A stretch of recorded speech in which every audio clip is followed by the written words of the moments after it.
So how do cultures change? Well, some of them change internally because of forces such as discovery or innovation. And then it diffuses from there. So if Silicon Valley gave us the mobile telephone, terrific. Japan gave us the futon. There are many, many other discoveries in other parts of the world, innovations that we adopt, frankly, because they work. But there is that internal notion.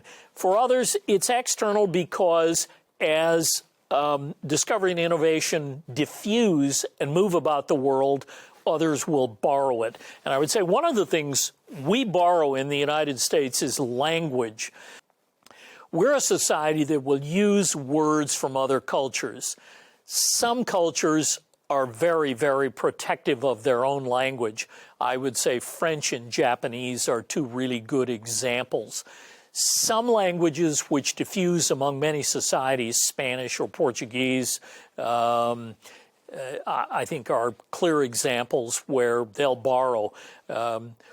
We sometimes culturally force ourselves on other societies, as McDonald's set up its operations in France. They brought with it not only the menu, but also the terminology. There are a number of ways of thinking about this, but l'Académie Française, the Eternals, meet every year and think about language in Paris, and they come up with a list of words you can't use. And where can't you use them? You can't use them in a contract, you can't use them in court, and you can't use them in a public sign.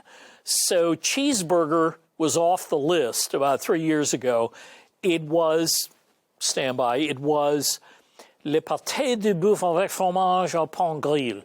Nothing about special sauce or sesame seed buns, but it's more complex than cheeseburger, which isn't even American to begin with. It's kind of a German phrase.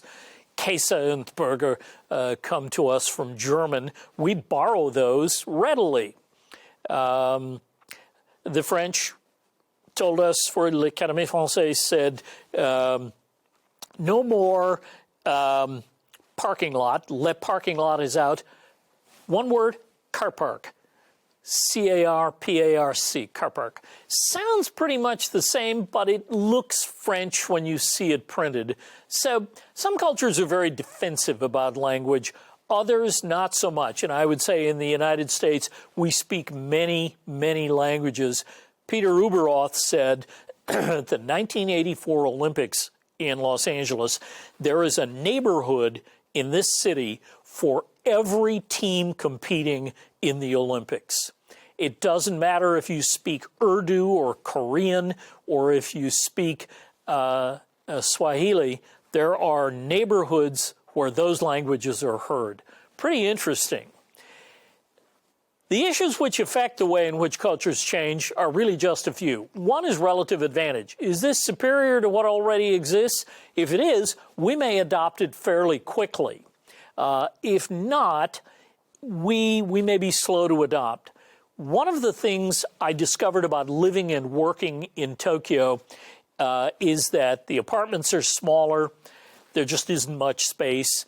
Someone with 900 square feet thinks he's living like a prince. But part of that is because people sleep in the living room or the dining room. We don't have individual rooms dedicated to activities like sleep or dining. They'll roll up the futon, put it in the wall cabinet, and convert the room back to a reception room. And in fact, many Americans have looked at that, tried it, and said, no, I still kind of like the Western-style bed. I still like the way we do that. I don't want to eat sitting on the floor. So it's fun and interesting to visit them. I don't think I'll change. That's an issue of relative advantage. It's also an issue of compatibility. Is it consistent with our existing cultural patterns? If something is consistent with the way we already look at the world, there's a really good chance that we might well adopt it as part of our culture. The final issue is complexity. Is it easily understood. If it's exceedingly complex, it may take a while. Bill Gates told us in the 1980s his dream was a computer on every person's desk. And at the time, I thought, computing is what happens down the hallway where highly skilled middle-aged women key punch and do other kinds of things to produce data for us down at the other end of the hallway. But Bill Gates' dream came true. We discovered, however, and I'm sure you discovered as well by the, if you're of that age, by the mid to late 90s, frankly, computers weren't very easy to use. And until Windows came along and until other kinds of software made it easy to understand, it wasn't widely adopted. But boy, once it got easy, everybody bought in. The notion initially was old people will never adapt to this. I got to tell you, there are more old people on Facebook right now than there are teenagers, mostly because there are more old people. Once the complexity is reduced and understood, that's a cultural change you'll see adapting.